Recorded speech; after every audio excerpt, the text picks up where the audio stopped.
E assim, eu vou conversar com a pessoa que eu tenho o maior respeito, carinho, que é a Janice Salvador, que é a secretária de Educação do município de Toledo, e eu não costumo fazer, e sou eu que conduzo a maioria das entrevistas, de forma a seguir direitinho o espelho. Eu dou uma bagunçada no espelho, porque sabe como é que é, né? Esse negócio de espelho, seguir certinho, de vez em quando dá uns problemas aqui, dá uns ranca-rabo, que Deus me livre e guarde. Umas confusões, mas tudo bem.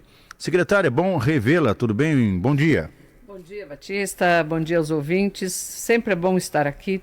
Fazia tempo realmente que eu não vinha e agora a gente está aí num momento sempre especial para a educação, que é reinício das atividades. Tudo bem. Tá frio, né? Ou sou eu que estou ficando velho? Hoje é daqueles dias, Batista, que esfria, esquenta, a gente está o dia todo pondo e tirando casaco. Por isso, então é isso. Eu estava com o casaco, fui para lá, para casa e pirei o cabeção, coloquei outro, tirei, coloquei esse aqui, viu? É um rolo danado. É o dia todo isso aí. Tá, então é sobre isso. Então não tô tão velho, tô ficando, mas... E também vou ficar até não sei quando. Secretária, após o período de recesso escolar, né? Sim. As aulas da rede municipal de ensino retornam semana que vem, é isso? Isso mesmo. Quanto tempo, e aí me entenda bem, né? Eu sei que tem questão administrativa, tem a secretária nunca para, tal, mas quanto tempo de recesso? Foram 2 semanas de recesso. Então, nas nossas escolas e nos nossos CMEs, os professores e as crianças permaneceram as 2 semanas em recesso e as equipes administrativas, em razão de uma lei aprovada no ano passado, as equipes têm 1 semana de recesso. Então, na forma de escala, todos os CMEs e todas as escolas permaneceram as 2 semanas em atendimento aos pais, em atendimento ao público e cuidando da organização interna para o retorno das atividades. Mas as crianças ficaram as 2 semanas de recesso e na próxima semana retornam às aulas na quarta-feira, dia 29. Dia 29. Isso. Então, só confirmando, dia 29, quarta-feira, tal, muito bem. Nesse período, os professores ficaram também em casa, eles estudaram, como é que foi? Conta aí para nós. Como é que funcionam os bastidores? No processo, ou no período de recesso, evidentemente que os professores cuidam das suas atividades particulares, dos seus afazeres, do descanso. É um período importante. A docência é uma atividade que exige muito dos profissionais, então ter um período de descanso é fundamental. E na próxima semana, segunda e terça, todos os profissionais da educação estarão em curso. Os professores, os secretários, as cozinheiras. Então, nós fizemos uma força-tarefa, organizamos todo um processo de formação de forma que vamos conseguir atuar, realizar atividades com todos os profissionais da educação. Muito bem. Vamos falar um pouquinho de estrutura? Vamos falar um pouquinho de estrutura, vamos falar um pouquinho de merenda, um pouquinho de transporte. Como é que estão essas coisas? Aqui você sabe, eu sempre tive um respeito para com você, outros profissionais, sejam as pessoas do grupo A, grupo B da política, não me interessa. Eu tenho compromisso com a sociedade, com o grupo KTV. Então vamos ter um papo franco aqui, eu e a secretária. Como é que as coisas estão, secretária? Os processos estão todos organizados, Batista. A gente, como estive aqui falando algumas vezes, por exemplo, sobre o transporte escolar, foi um processo complexo e nós, durante o primeiro semestre, ajustamos muitos pontos, mas ao longo do semestre também nós estamos conquistando um bom nível de organização e uma boa tranquilidade em praticamente todas as nossas rotas, em todo esse serviço. Claro, existem sempre alguns pontos que geram um certo descontentamento, que os pais gostariam que fosse diferente, que em vez de pegar a criança aqui, pegasse a criança ali. Tudo isso existe em alguns pontos específicos, mas faz parte de todo o processo de organização do transporte escolar. Então, o transporte escolar está organizado, está andando, as crianças todas estão sendo atendidas, existe sempre uma certa reorganização em razão da movimentação dos estudantes. Nós temos famílias que mudam de distrito, temos famílias que entram no município, que vão atuar em propriedades onde não havia criança antes, então a gente precisa ajustar a rota,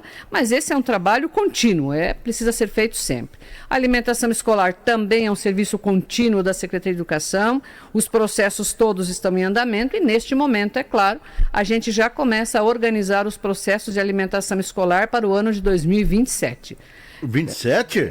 Nós já, claro. Não terminamos 26? Pois é, mas nós estamos atuando com os processos licitatórios feitos no ano passado e agora a gente começa a organizar os próximos processos para que nós não tenhamos dificuldade no início do ano letivo. E assim também com os outros serviços que a Secretaria da Educação oferece. Então é o momento agora de planejamento, de encaminhamento dos processos licitatórios para que o próximo ano comece com tranquilidade. O prefeito esteve aqui nesta semana, na terça-feira, o Mário César Costanari, conversou com a gente e disse que não há problema no limite prudencial. Usei o singular, do início ao fim da frase. Mas citou que foram contratados em torno de 400 professores, é isso?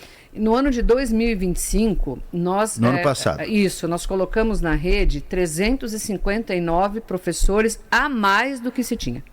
Houve um implemento na folha de pagamento especificamente da educação de um valor superior a 19 milhões no ano de 2025.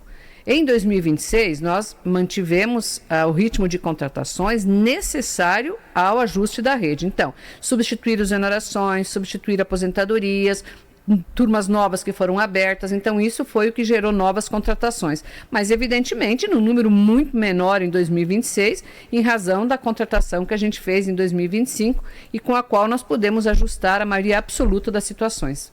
Muito bem. Secretária, deixa a Ju está nos ouvindo, nos acompanhando, não sei se é pelo rádio ou pela internet, um abraço para ela. E aí eu quero tocar no assunto contigo. Onde é que eu anotei isso aqui? Eu sou assim, você sabe que eu sou bem organizado, né? Mas eu vou achar aqui, se preocupe. Aqui, ó. Centro Integrado de Políticas Educacionais. A senhora quer falar um pouco sobre isso? É CIP que fala? A sigla é CIP, mas esse é o Centro Integrado de Políticas Educacionais. O que é isso? Traduz em português e como é que funciona? Okay. Essa foi uma instituição criada em 2017 na gestão do então prefeito Lúcio Demarque. 2017, né? As tratativas começaram, porque aí é toda uma questão de decreto, de criação da instituição, de viabilizar espaço, enfim, as tratativas começaram em 2017 e naquela gestão isso tudo se consolidou, a instituição foi efetivamente criada e colocada em funcionamento. O CIP, quando a gente diz um Centro Integrado de Políticas Educacionais, é porque à época se pretendia colocar no CIP em funcionamento projetos nas diferentes políticas educacionais, educação especial, educação integral, ensino fundamental, educação infantil, para que nós pudéssemos desenvolver ali projetos, ideias, proposições que ao longo do tempo pudessem se espraiar também para as outras instituições de educação. Com o passar do tempo, o CIP acabou se consolidando, na verdade, como um centro de atendimento educacional especializado. Então, nós atendemos lá crianças com síndrome de Down, nós atendemos crianças autistas, nós temos professores especializados lá e temos uma segunda vertente de atendimento lá, que são oficinas de contraturno. Então, as crianças matriculadas na nossa rede também podem acessar no CIP oficinas para o desenvolvimento psicomotor, elas podem acessar oficinas na área de arte, na área de música. Então, também é uma possibilidade de atendimento de contraturno lá naquela instituição. Perfeito. Ela fica onde? É Norma, né? Na verdade, é onde funcionava o antigo SESI, lá na Boa Esperança. Lá funciona o CIP. Lá na região da... Isso. Entendi. Porque naquele período, lá em 2017, nós começamos essas tratativas justamente para a gente ver de que maneira esse prédio poderia ser cedido, utilizado pelo município. Então, nós temos aí formalmente um termo de comodato com a instituição, tudo acomodado para que o serviço possa ser ofertado lá. Tá, e pergunta, como para mim é um assunto novo, a demanda vai aumentando, tem aumentado a demanda de atendimento, aí aquele espaço comporta?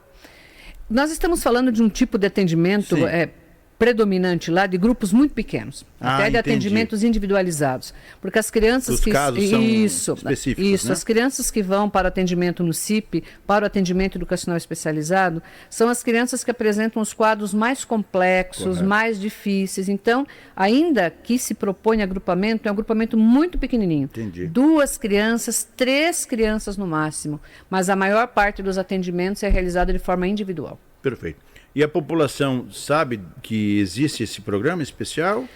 É um programa que... mas talvez nem todos saibam realmente, embora... Que isso é conforme a demanda daí também, né? Mas como as escolas sabem, Isso. as escolas acabam recomendando às famílias que procurem o CIP, porque o CIP propicia mais um atendimento, é mais um profissional que atua com essa criança, é mais uma alternativa. E nós temos um conjunto grande de crianças que realmente precisam de muito apoio. Ou seja, então vamos melhorar, vou refazer a pergunta, né? Está bem. O mundo escolar do município sabe que existe esse centro, é isso? Sabe, mas o que não quer dizer também que espaços como este, que nós estamos ocupando agora, de poder falar na Rádio União sobre a questão do CIP não seja absolutamente importante, porque nós trabalhamos com muitas famílias, o município é grande e evidentemente que nós podemos ter ainda pessoas que não conheçam o CIP, que não conheçam a proposta de trabalho ofertada lá. Tá bom. A gente vai conversando, o gerúndio é horrível, mas a gente vai conversar então em outro dia. No fim do ano vem matrículas, vem de novo transporte, vem de novo alimentação escolar, né? Que eu falei merenda, que meu tempo era merenda. Enfim, houveram algumas mudanças na lei básica, nas diretrizes, como é que é? Lei de diretrizes básicas? A base da educação? Afetou alguma coisa o município ou não?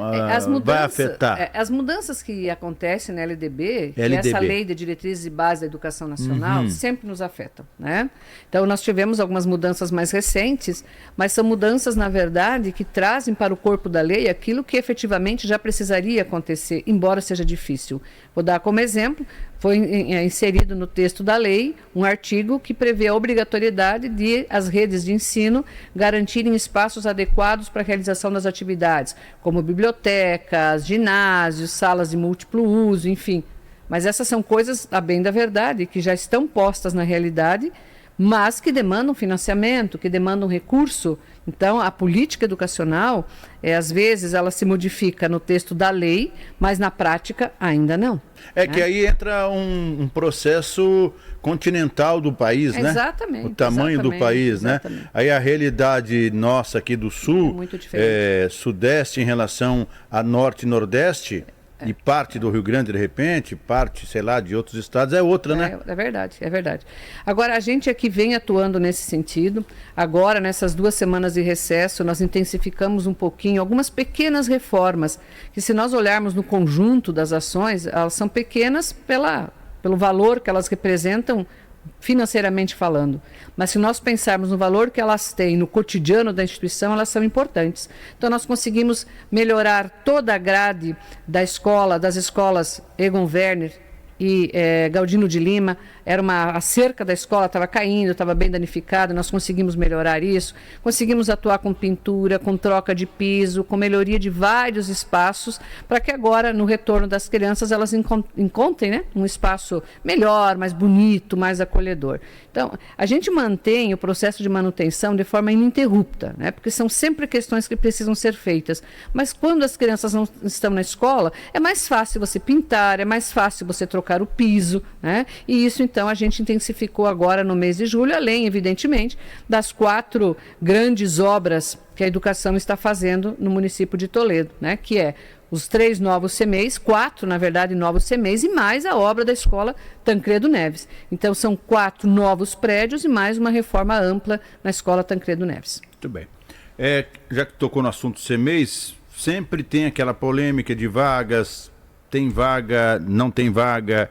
Aí voltamos à história do integral. Fale um pouquinho sobre essas 2 situações, por gentileza, secretário. A questão das vagas realmente de 0 a 3 anos é um grande desafio, e é um grande desafio para o país todo. Na verdade, agora neste momento em que os municípios e os estados estão produzindo seus planos de educação, esta é uma grande demanda, é a tônica das discussões, assim como o tempo integral também. Então, nós temos atuado no sentido de que as crianças, de fato, não permaneçam mais do que 60 dias nas filas de espera. Nem sempre nós conseguimos ofertar o CMEI mais próximo da casa das famílias, o que seja mais viável para as famílias, o que faça com que as crianças acabem voltando para a fila de espera, mas temos atuado no sentido de otimizar ao máximo o atendimento na nossa rede. Inclusive, nos próximos dias, nós deveremos publicar um novo edital para o tempo integral para as regiões onde temos vaga para atender. Então, essa é uma informação que precisa ser também bastante divulgada para que as famílias não percam a oportunidade de solicitar vaga em tempo integral nos polos onde as vagas estarão disponíveis.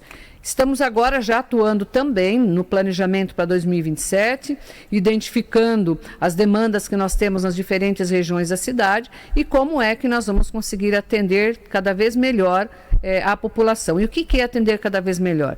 É assegurar que as crianças estejam estudando na escola ou no CMEI mais próximo da sua residência e que nós consigamos abrir um número maior de vagas no tempo integral. O chamado georreferenciamento, continua essa palavra? Ou tem não usa-se o georreferenciamento, sim, nós também utilizamos e a ideia é essa mesmo, é que a criança consiga estar na escola mais próxima de sua casa. Tá bom.